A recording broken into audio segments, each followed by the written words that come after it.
One two three.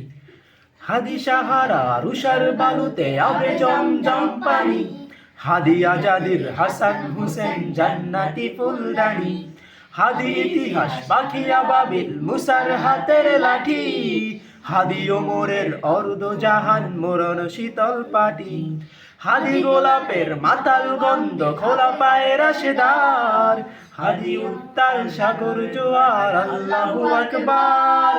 Abu বকরের সিদ্দিক থেকে আলোর ঝর্ণা এনে, হাদি জেগেছিল তরুণ আলীর সাহসের সুধা টেনে, হাদি আদার পর্দা সরায় নতুন বরের রবি, হাদি জুলাইয়ের অগ্রনায়ক বিদ্রোহী বিপ্লবী, নতুন সময়ে নতুন চপরে নতুন জিন্দাবাদ, সাত আসমান ভেদ করে উঠে হাদির জিন্দাবাদ।